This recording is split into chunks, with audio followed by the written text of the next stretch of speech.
Okay, if you have been even relatively along the lines of any, I don't even say this, I don't even know how to say this. If you have been in anywhere close to the Twitter realm today, okay, your timeline was probably blowing up like absolutely crazy,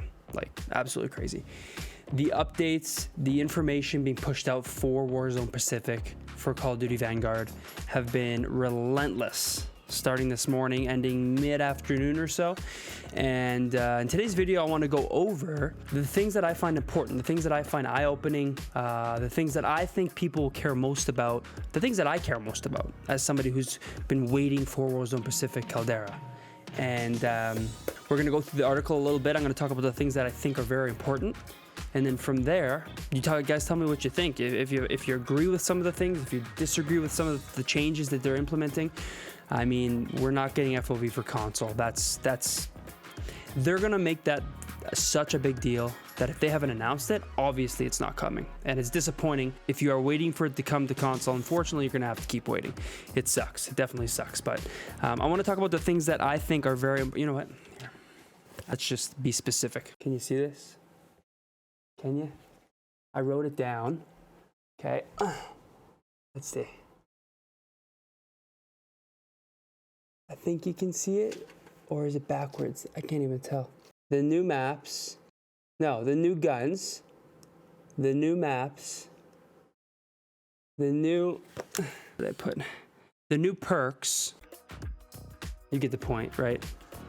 The play first upside, okay? This is just my notes. So, I mean, the play first upside, you probably don't even know what that means.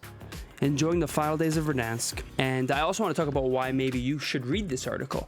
Now, if we just start scrolling through this article right here, scroll. I mean, I'm going to try to speed this. I'll probably speed this video up right here because we're about 20 scrolls in and we're still going. The point is there's lots of information to go through. Okay. I'll be honest. There's a lot of stuff that I could care less about. Or should I say couldn't care less about? Or could care less about? I could care less about. Yeah, that's what it is. But there is some stuff in here that's fascinating. First off, I love the Christmas pack. This is terrifying, okay? I don't know what in the world this is, but it's terrifying. It's awesome. So, lots to look forward to, and we're just going to hop right into it, okay? Let's start with, yes, the new guns. But before we do that, so if you consumed any of the Twitter updates from the top pages like Charlie Intel, Modern Warzone, Sledgehammer Games posted like one. So those two pages are the best ones to follow, in my opinion. If you followed, your feed was blowing up like absolutely crazy, okay? But there's one in particular that I want to show you. And this is the one that, like, when I received all this, I'm like, how am I going to make a video about all this stuff? Like, this is simply too much. But then I saw them post this. Charlie Intel posted this.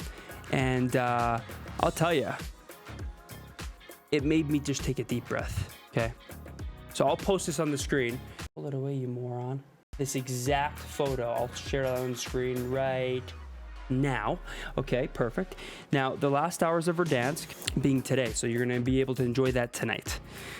Will I be able to enjoy that tonight? No, because I work in the morning, so I will not be enjoying that tonight. Tuesday, December 7th at 9 p.m. Pacific time, Warzone Pacific and Vanguard Season 1 downloads and installs, all platforms, perfect. Warzone servers go offline to prep for the launch of Warzone Pacific and the new Caldera map. Players can still access Vanguard pre-season content, of course. If they shut, that would make no sense if they shut Vanguard off. Wednesday, December 8th at 9 a.m., right in the morning, Vanguard Season 1 is live with 24-hour exclusive access to Warzone Pacific, Caldera map for Vanguard owners. All players can access the Rebirth Island map, okay? Cool. Thursday, December 9th, that is the day where everybody gets to hop in. So we're probably going to experience quite the game because millions of people will be hopping online, no doubt about it, and it's going to be a hot mess. Let's just hope the servers can handle it because there's nothing worse than that, experiencing that. So let's hop right into it. As far as the weapons go. So let's start with the weapons. Boom, right here. This is 5 new weapons, including 3 in the Battle Pass. So for the first time in Call of Duty history, players will receive not just 2, but 3 functional weapons in a seasonal Battle Pass system. And later this season, a new SMG and an additional weapon, melee weapon, will grant players some great CQB options after completing their respective challenges or getting their hands on one of their weapon blueprints. Okay, so that's the Samurai Sword and it's like some like shark tooth those things, when they kill me, I'm going to lose my mind. I'll tell you that right now. So the Cooper Carbine Assault Rifle, you're going to unlock this at tier 15 of the Battle Pass, which is actually pretty quick.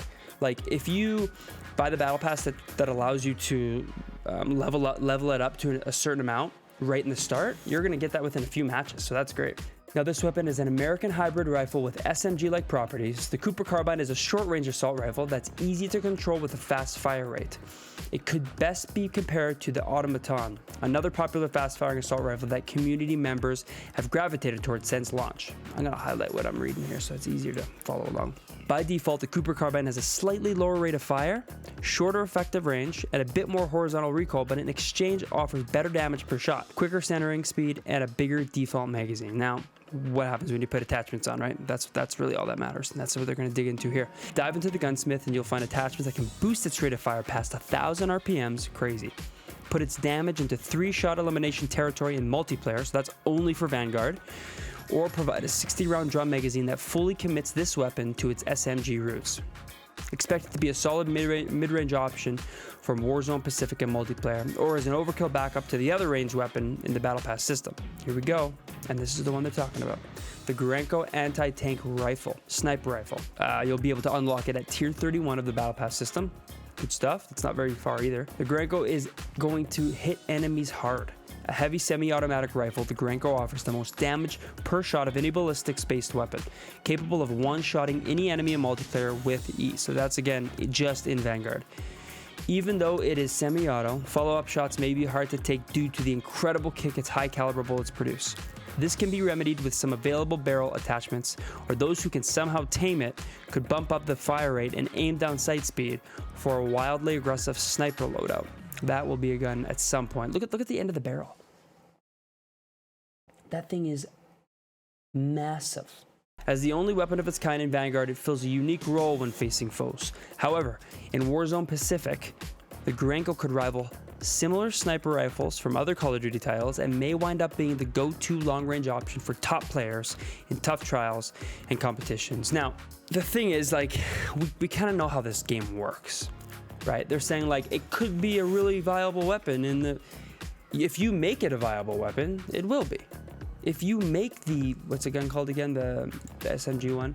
If you make the Cooper Carbine a viable weapon, it all depends on how you balance these weapons in Warzone, because I don't think they're going to perform the same as how they perform in Vanguard. And we know that. Like, all the Cold War weapons didn't perform the exact same as they did in Warzone. The damage stats are completely different. The armor and all these things you have to add, the distance, it's just a very, very different effect. So we know that if they make it that way, it'll be that way. The new maps. Here we go. Now this is gonna, obviously Caldera is the new map for Warzone. So that's the biggest map change that we're gonna experience. But these are going to be the new maps for Vanguard, and they're actually quite exciting. So let's read this out a little bit. Paradise, a weapons testing site in the Pacific Ocean, hosts all task force operators for joint exercises. Medium-sized 3-lane style map featuring an underground tunnel and pools of toxic waste. So this will probably be a more tight-knit map. I think we can expect that. But here we go. We're going back. Radar, a reimagined version of Dome, the classic Modern Warfare 3 map. This small radar station in the Pacific is built for fast-paced combat. Remember to not camp on the catwalks, of course. You're brain dead if you do that. It's a terrible idea. So the new maps are great, and then obviously we have Caldera, which is just the most beautiful map. I cannot wait. If you haven't seen the trailer yet, I'll tag the website to that trailer below. It's actually at the very top of this article. If you just click on this article, which I'm going to link below again, just scroll down a tiny bit and you will see the launch trailer, and it is fantastic. The new perks, things are getting interesting here. These are definitely up for debate as far as whether they're good or whether they're bad. Let's dig into it. Serpentine. Perk 1, Tier 21 of the Battle Pass. Sprinting reduces incoming damage.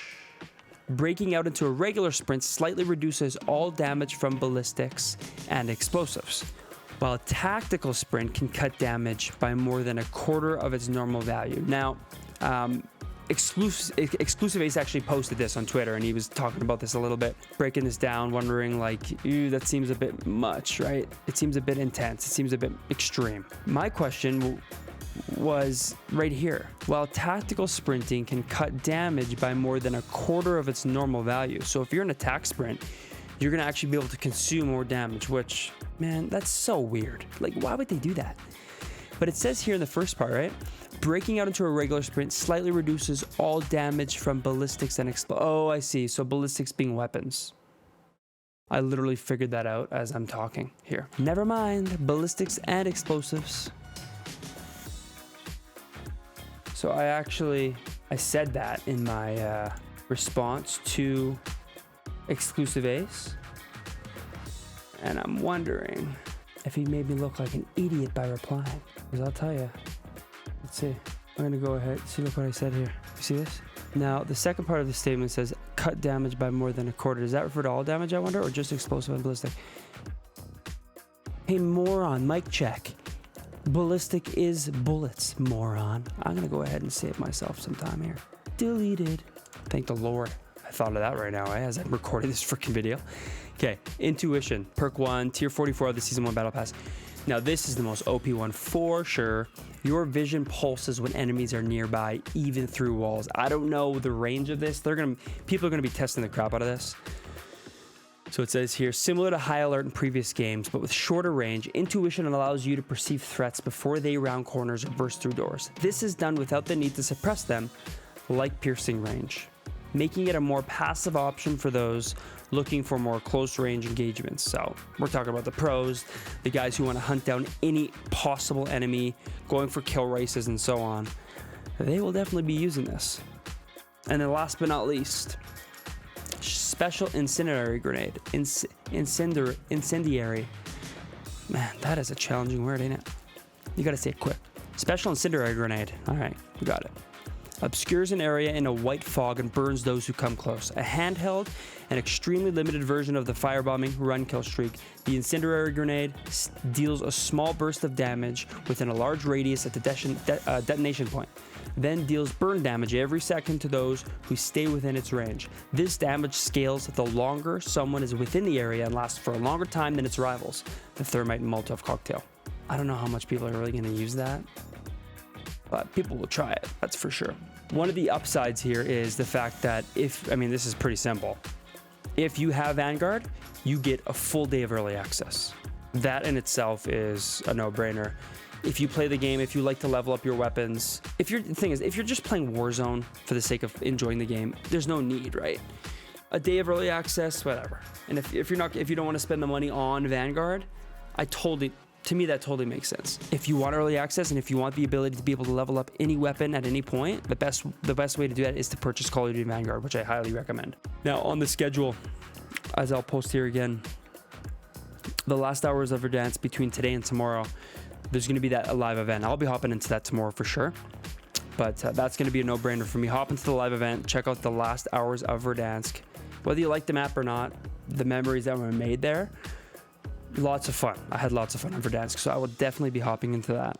Now, again, this is going to be a pretty brief video. This article is jam-packed with information. As you see down the side here, it starts at the top. These are almost like time codes, right? But just kind of very descriptive time codes, I guess you could say, for this article. So whatever the phrase is for that, you know what I mean? I don't know. And as you click, you're going to get every bit of information, and it is endless. Like, so much information. You can click through this, go through this article. I will take it below. It's from the Call of Duty website. Very good article. Super informative with what's to come between Vanguard and between Warzone and zombies and everything else in between. So be sure to check it out. The last hours of Verdansk being the one that you're going to want to check out for sure within the next day or two. At 9 p.m. Pacific time on December 7th, the Verdansk we know will be gone. Operators should prepare to infiltrate the last hours of Verdansk, a limited time mode in Warzone, starting tomorrow that contains exclusive rewards for participation and victory.